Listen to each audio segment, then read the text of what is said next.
Halo Sobat Okebis, bersama saya yang akan menemani hari-hari Sobat semua, dengan melanjutkan cerita dari novel Ternyata Suamiku Penguasa Asia, pasti bisa membuat hari kalian semakin lebih menyenangkan nih. Nah, semakin gak sabar kan dengan kelanjutan ceritanya? Yaudah yuk, sekarang kita langsung aja mulai ceritanya. Putri menunggu beberapa saat, tapi saat dia akan berbicara, dia mendengar Randy berkata, "Kalau begitu, lanjutkan bekerja." "Randy," Putri memanggilnya, dia mengerutkan bibirnya, "apakah kamu lebih baik sekarang?" "Dia tidak akan mati." Suara Randy yang sangat dingin berpindah dari telepon ke telinga Putri, menyebabkan dia merasa dianiaya dan marah. Dia menggigit bibirnya karena frustrasi dan berkata, "Untung kamu tidak mati. Aku harus kembali bekerja." "Iya." Pria di sisi lain mendengus dingin dan menutup telepon terlebih dahulu. Melihat layar ponsel menjadi gelap, hati Putri sepertinya dipegang erat oleh sesuatu, menyebabkan dia tidak bisa bernafas. Dia khawatir tentang kondisinya sepanjang pagi. Dia sangat khawatir bahwa dia telah menutup telepon sebelum dia bisa bertanya kepadanya tentang kondisinya. Putri menatap layar dengan seksama, layar menyala lagi, dan kali ini Dion menelepon dan menyuruh Putri bergegas ke rumah sakit. Meskipun Putri masih sedikit marah pada sikap Randy ketika dia mengucapkan kata-kata itu, dia tidak mungkin marah padanya terus-menerus. Setelah mengakhiri panggilan dengan Dion, Putri meminta cuti untuk pulang dan memasak bubur sayuran, sehingga orang yang demam tinggi harus makan makanan ringan. Itu sudah mendekati jam 1 sore ketika Putri bergegas pulang dari perusahaan ke rumah sakit. Keamanan di rumah sakit sangat ketat, dan orang-orang biasa tidak bisa masuk. Karena itu, Dion telah menunggu di luar ruang keamanan sejak lama. Melihat Putri, dia tersenyum dan pergi menyambutnya. "Nyonya, Randy, pagi ini, karena saya khawatir dengan keselamatan Anda, jadi saya harap Anda tidak memasukkannya ke dalam hati." "Tidak apa-apa." Yang dipedulikan Putri bukanlah sikap yang dimiliki Dion terhadapnya, melainkan, ketika Randy sakit, dia adalah istrinya, tetapi dia tidak dapat membantu dengan cara apapun.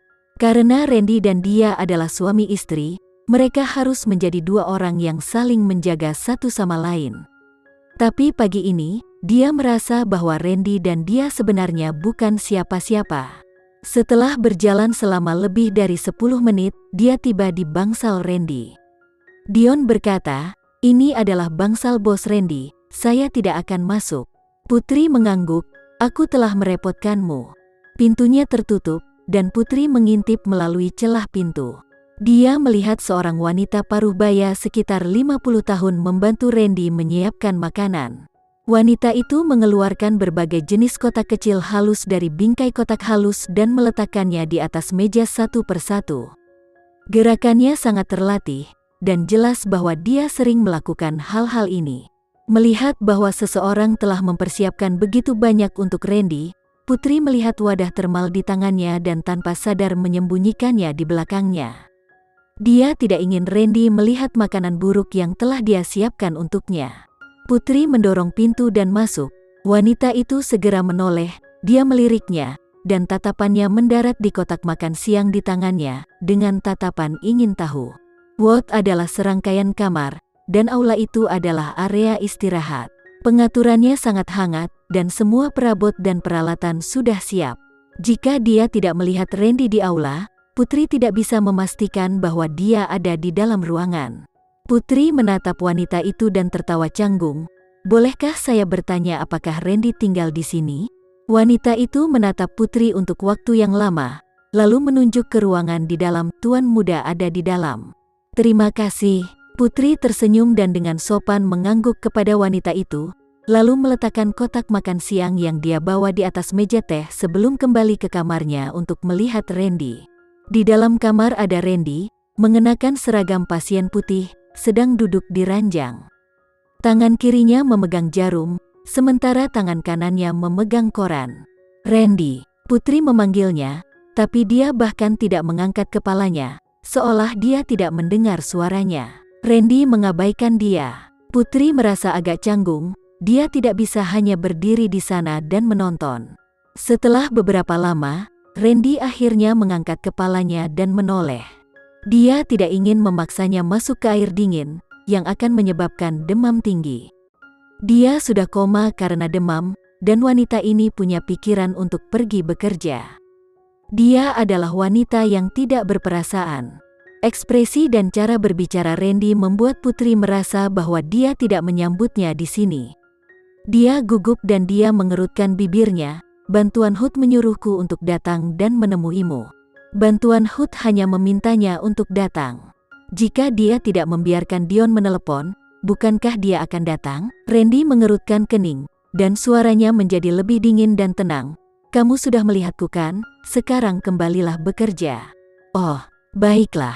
Putri dengan paksa menekan keluhan di hatinya, tersenyum dan mengangguk, lalu berbalik dan pergi. Wanita ini benar-benar pergi. Melihat tampilan belakangnya, mata Randy menjadi gelap.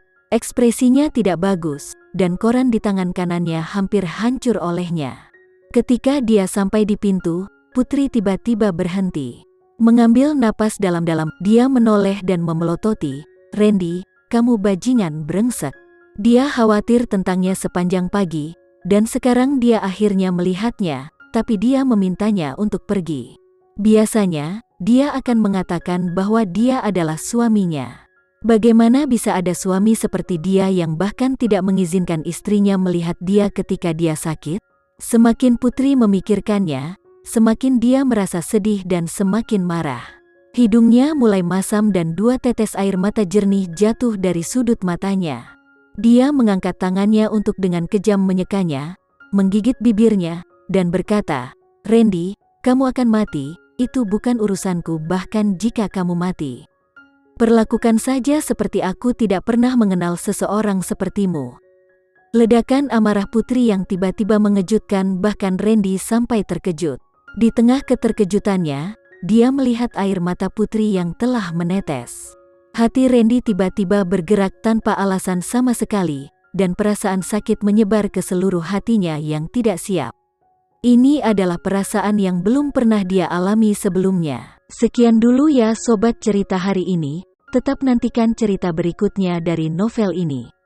Eits, jangan lupa untuk like, share, komen, dan subscribe channel ini agar kita lebih bersemangat lagi untuk menceritakan novel-novel menarik lainnya. Dah ada.